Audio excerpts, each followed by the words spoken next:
It has happened. It has happened.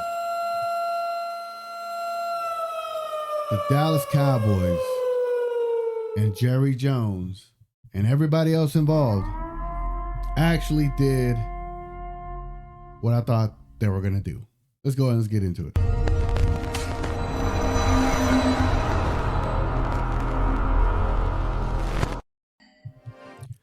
So yeah, man, the Dallas Cowboys, let me get back over here. I don't know why I do that. Like, I assume it's just the screen is gonna come back to me.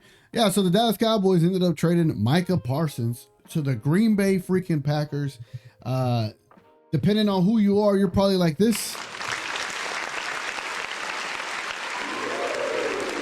You're probably excited. And then to others, you're probably like this. Hey man. Hey man. They traded him to there's some parallels here between the Mavericks trading Luka to the Lakers and the Cowboys traded Parsons to the Packers. Like, there's parallels. Let's go and let's get into some of the stuff that's already out there. Let's check it out. All right, so first things first, from Adam Scheffler himself. Let me see if I could. It's not that. Oh, I know what. Display. We got I wasn't prepared. That's typical, right? Typical me.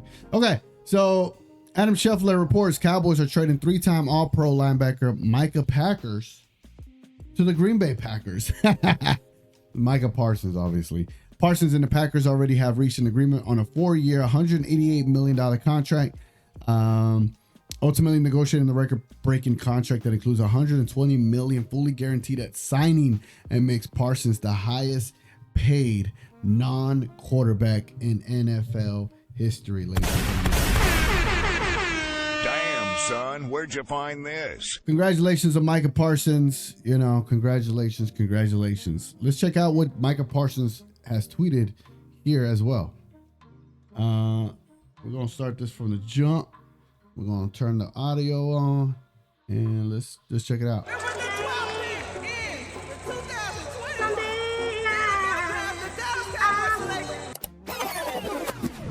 I'm coming. I don't care if I'm gassed out, my lungs hurt, mind over matter. Micah Parsons.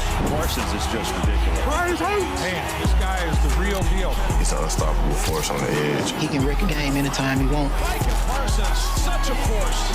What are they talking about? Micah Parsons. When it's number 11, Micah Parsons, you have to be worried about where he is, no matter where he lines up. I'm just so honored and blessed to represent the Star and have an opportunity to be a star here. Hey, Reggie White, hey, and that's that humble. man. I feel Reggie White. It's that for Tony.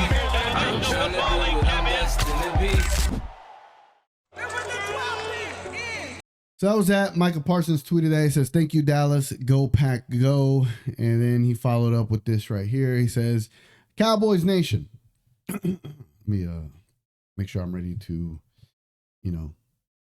read all this. I've been under the weather all day today, and I'm finally feeling decent enough. Growing up in Harrisburg, Pennsylvania, I was one of the few kids in my neighborhood who cheered for the Dallas Cowboys. Nearly everyone around supported the Eagles, and I always believed in the Star. To wear the blue and white at Penn State and then carry those same colors into the NFL as a Cowboy, it was more than a dream, it was destiny. From the moment I arrived in Dallas, you embraced me and my family as our own. You made a kid from the East Coast feel right at home in Texas. Every time I pulled up to work, every time I stepped onto that field, I felt the weight and pride of representing you. You didn't just give me a jersey, you gave me a place to belong. I never wanted this chapter to end, and not everything was in my control. My heart has always been here, and it still is. Through it all, I never made any demands. I never asked for anything more than fairness. I only asked that the person I trust to negotiate my contract be part of the process. This is a sad day, but not a bitter one. I'll never forget the joy of draft night, the adrenaline of running out the tunnel, or the brotherhood I shared with my teammates, coaches, and the staff who prepared me for every single game. Those memories are mine forever. North Texas will continue to be my home in the offseason. I'll still be here giving back to the community that gave me so much. And no matter where the next chapter takes me, the bond we built will never break. Thank you, Cowboys Nation, for every cheer, every moment, and every ounce of love you showed me. Wearing the star has been the honor of my life. With gratitude and love, number 11.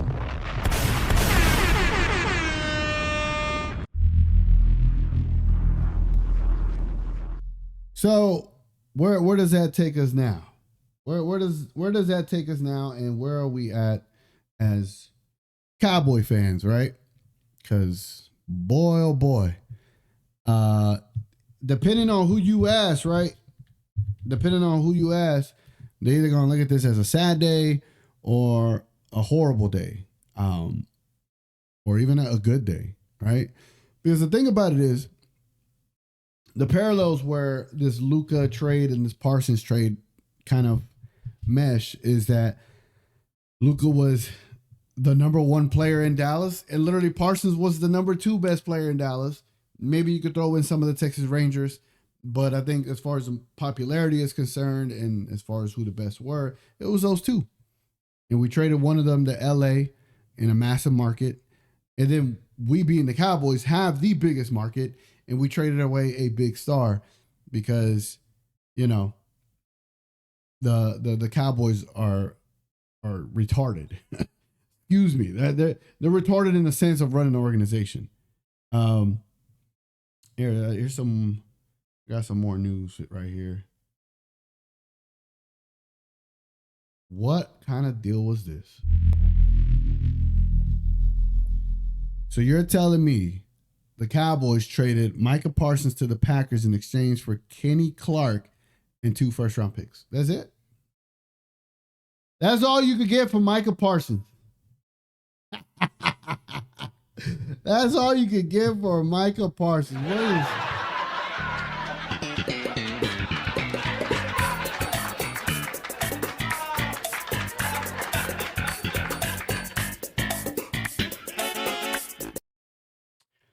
Cowboys have been eliminated from the players. Packers will be a dangerous team. Kenny Clark be like, laugh my ass off. Too bad them boys don't know how to draft. Insane fleece by the Packers. Holy ish. Who the F is that guy? Oh, man. Oh, this is going to be bad. But I do think the Cowboys, they were strong-armed. You know what I'm saying? Like, there was nothing they could do. Jerry Jones did this. My first video back when I returned to making YouTube content was literally the stupidity of Jerry Jones and the way he talked about Micah Parsons and just everybody. And, watching the freaking, the gambler and his Cowboys, the gambler is back. Jerry Jones, the gambler, he must have been motivated by what the hell he saw in his own documentary that now he is motivated to be the jackass that he is.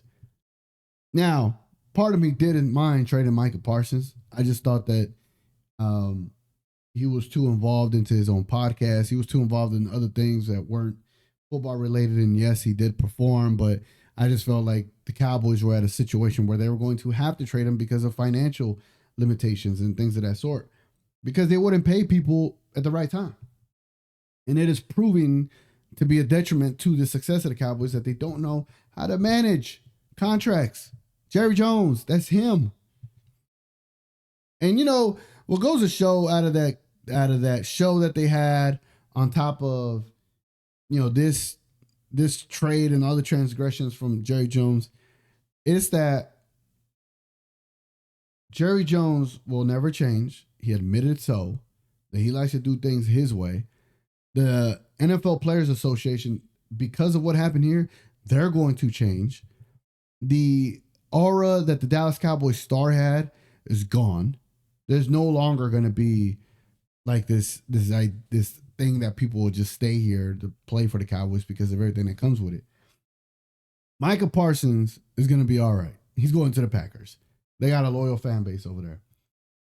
But what's just telling me is that the days of having a player stay with your team his entire career are done. That is no longer going to happen. And you know what's going to do? It is going to hurt. It is going to hurt fandom. Because now you're not necessarily rooting for teams. Unfortunately, I grew up in the era where, you rooted for your team over a player. But now I'm like, I really don't care whether the Cowboys are successful or not. I just watch football. I don't really care if the Mavericks are successful or not. I just watch basketball. Like, just because I love the sport. But gone are the days where I love a team like I used to, even though I'm rocking. This is all gear I bought before my disdain for the Cowboys. But at the end of the day, man, this stuff is absolutely insane. The fact that Dallas has lost both Micah Parsons and Luka Doncic within, 8 months? Within 7 months. No, within 6 months. Within 6 months of each other, the Dallas Fort Worth has lost Micah Parsons and Luka Doncic. It's grotesque, bro. It's grotesque. I don't want to do a live and talk to people for like 5 hours and just talk about nothing when this is the news. This is it. Micah Parsons was traded for Kenny Clark and 2 first-round picks. As far as how I feel about it, I thought this should have been done last year just because of the financial ramifications. Even though people say they could have made it work. Well, it wasn't going to work. And Jerry Jones found a way to alienate him, to piss him off, to get the deal done.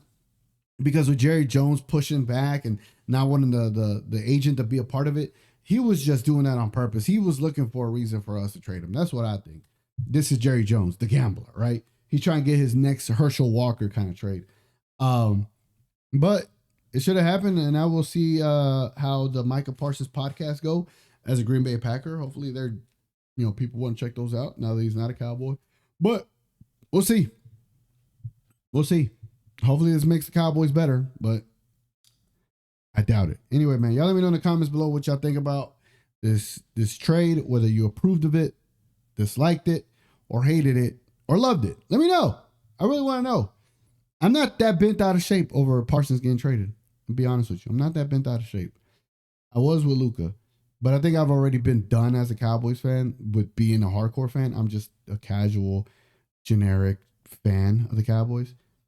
That this deal doesn't hurt me, like, in the slightest a bit. Like, after Luka, nothing could hurt me. Y'all go let me know in the comments below, man. Appreciate y'all tuning in. It's been your boy TGK. Catch y'all on the next one. We out.